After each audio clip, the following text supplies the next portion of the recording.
Welcome ladies and gentlemen. Today, we're going to talk about something that's not so pretty. The world of dark psychology tactics. These tactics are used to manipulate people in ways that are downright diabolical. So, grab your popcorn, and let's get started.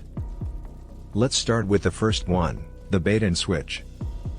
The bait and switch tactic is often used by businesses to trick people into buying something they don't really want. It involves luring people in with a tantalizing offer, only to switch it up on them at the last minute. For example, a hotel might advertise a room with a view, only to give you a room facing a brick wall. Or a salesperson might advertise a product at a low price, but then upsell you on a more expensive version. The second tactic is gaslighting. This tactic is often used in abusive relationships or by cults to manipulate their victims. It involves manipulating someone's perception of reality to make them question their sanity. For example, a partner might tell their significant other that they never said something that they clearly did, making the other person question their memory. Or a cult leader might tell their followers that they are the only ones who know the truth, and everyone else is lying to them. The third tactic is love bombing. This tactic is often used by cults or abusive partners to gain control over their victims. It involves showering someone with excessive attention and affection to gain their trust and loyalty. For example, a cult might love bomb new recruits to make them feel welcomed and part of the group. Or an abusive partner might shower their significant other with gifts and affection to gain control over them.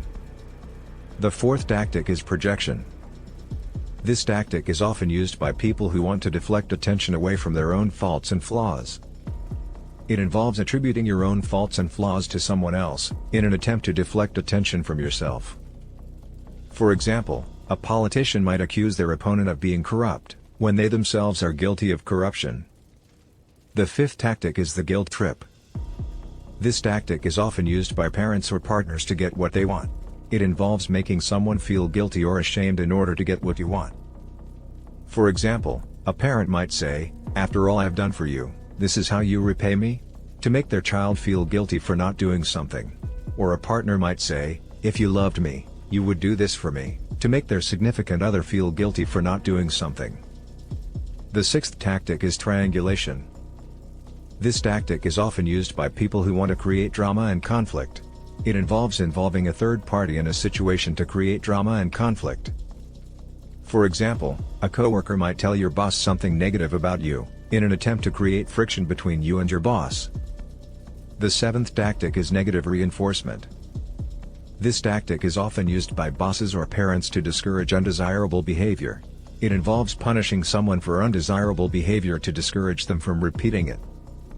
For example, a boss might scold an employee for making a mistake, in an attempt to prevent them from making the same mistake again. The eighth tactic is the foot in the mouth technique. This tactic is often used by politicians or salespeople to manipulate people's emotions. It involves saying something controversial or offensive to elicit a strong emotional response from someone, then using that response to manipulate them. For example, a politician might make a racist remark to rile up their base and get them to support their agenda. The ninth tactic is the good cop/bad cop routine. This tactic is often used in police interrogations or negotiations. It involves playing good cop and bad cop to get someone to reveal information or do what you want. For example, in a police interrogation, one officer might play the good cop, while the other plays the bad cop. The good cop might be sympathetic and understanding, while the bad cop might be aggressive and intimidating. This tactic is designed to make the person being interrogated feel more comfortable with the good cop and more afraid of the bad cop, and more likely to reveal information.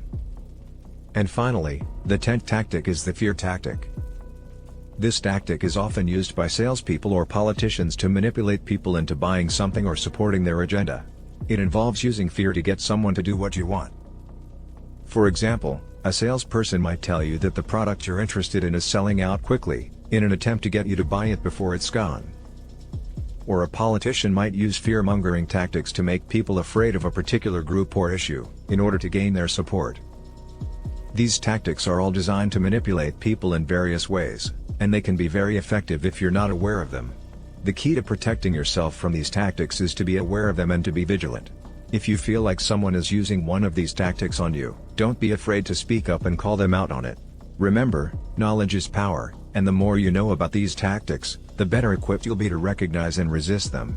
If you want to stop manipulation dead in its tracks, make sure you subscribe to stay up to date on all the latest content. See you all in the next video.